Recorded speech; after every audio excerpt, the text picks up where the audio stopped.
So, a lot of discussion and chatter about the rights of animals, particularly stray dogs in our neighborhoods. The matter also reached the court, and the Supreme Court also had an order. There have been multiple rounds of litigation on this. Your thoughts on this matter? And one question that many people have been asking you is that why haven't you gotten involved in this matter so far? This is a matter which, for the time being, I must tell you, on a daily basis, I'm getting hundreds and hundreds of mails from people who are saying that as President of the Supreme Court Bar Association, I should intervene and ensure that the dog, lovers, or the section of people who want to represent the interest of the dogs are properly heard in Supreme Court. And there is a certain history to this litigation which I would like to bring out, and that is important because I don't want to respond, not possible for me to respond to every email that I get. When I started off my life, I was a vegetarian because as a child I was brought up with the notion that how can you kill somebody and eat that animal? After all, every animal is a human being. As I grew up, I was told that there are certain animals who are in the food chain, and though there is no harm in killing them, and there is no harm in eating them also. When I came into my teens, I slowly got convinced that probably I am being a little oversensitive, and the animals which are in the food chain, which is like a chicken or a lamb, those can be killed, but the others are the ones which are to be looked at as animals with some feeling for them, and have no feeling for the animals in the food chain. Even today, I'm not able to understand that if you're a dog lover or an animal lover, why don't you take up protest for the animals which are in the food chain and say that they should not be killed at all? So that's one very fundamental issue with regard to people who claim to represent the cause of animals. When I go into my colony and there are stray dogs all around, and I take my granddaughters cycling in the colony, I am quite apprehensive whenever I see dogs.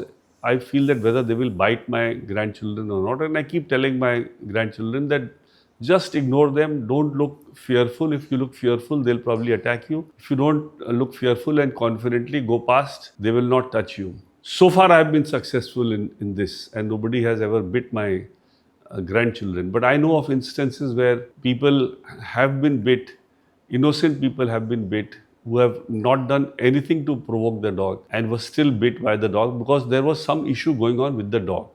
And I'll tell you another very interesting incident that happened to a very dear friend of mine. He had two very ferocious dogs with him, and he had really loved them as his own children. And they were with him for a large number of years. One day, these dogs were fighting amongst themselves, and he tried to intervene. And one of them mauled him completely. Mauled him in the sense that he could barely could survive, and he had to be taken to the hospital, and could barely survive. Now that's a dog mentality. When they are fighting amongst themselves, you don't intervene. That is what he was trying to justify later when he met me, and when I asked him that what is your feeling about dogs now, because he's been a dog lover for very long, so he was trying to justify by saying that I did something wrong by intervening in a dog fight, and I should not probably have done that, and that probably provoked one of them. The point is not as to what should be the right attitude when dogs are fighting or not fighting. The point is not of knowing, or rather how to know what is going in the mind of a dog at a particular point of time. If there is no way that an individual can know, and you have to barely think that you are lucky that you are not bit every time you go onto the street when the dogs are around you. I think it's a lot of it's a lot of uncertainty involved in this dog loving business, and you have to be purely lucky to be not bit once in a while if you go onto the streets when dogs are around. I was in Peru this year, 2-3 months back, and I was told a very interesting thing about dogs in Peru. There is a culture that every dog on the street is actually owned by a particular home. And he goes to that home for being fed and then comes back again to the street. And he's actually or sort of a responsible member in that community, being owned by a particular home. Now, that kind of culture has not been there in our country. I'm quite sure that there are a lot of people who feed these stray dogs and who do a lot of effort in feeding them, and they have a lot of energy and time and even money spent in feeding these stray dogs. But the point which the Supreme Court has made is with regard to a solution to ensure that more and more people are kept away from the menace of a dog bite, rather than always being on the tenterhook of whether this dog is ferocious or not, whether this dog has had a fight or not, or whether this dog will bite or not bite. And if it actually bites you, then the consequence of that dog bite. When this matter was going on initially, a very senior advocate came and he wanted to meet me on this. He said, "Why don't you get into this litigation?" I said, "I don't have my heart into it, because this is something if I don't feel strongly about, why should I get into this litigation just as because I'm the president of the bar?" So he insisted, and he said that please give me some time. So he took time from me. He came and sat with me for an hour. I'm not naming him for obvious reasons. And I had this whole chat with him, which I'm trying to do with you all today. And I said, "But if you are so concerned about dogs, then why were you not present there on that date of hearing?"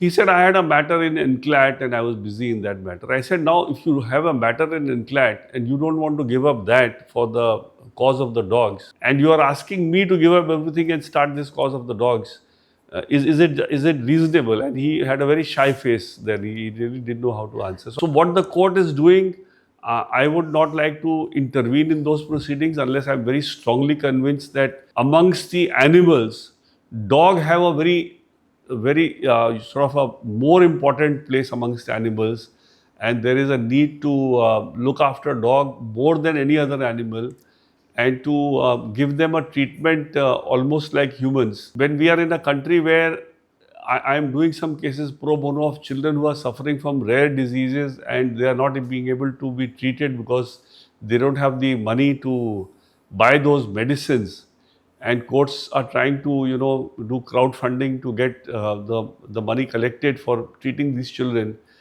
to rather not do something for them and get into a dog issue as if dogs are more important than any other animal, is not something which I am very convinced about. So I have not felt the need.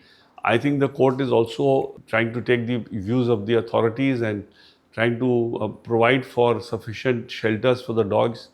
And I'm sure as time will go by, courts will also be sensitized to the practical problems of the directions given by the court, and the court will try to overcome them at some stage when the dogs are properly, sort of treated, etc., and they can be left back into the neighborhood. That also will be an opportunity for the court to look at.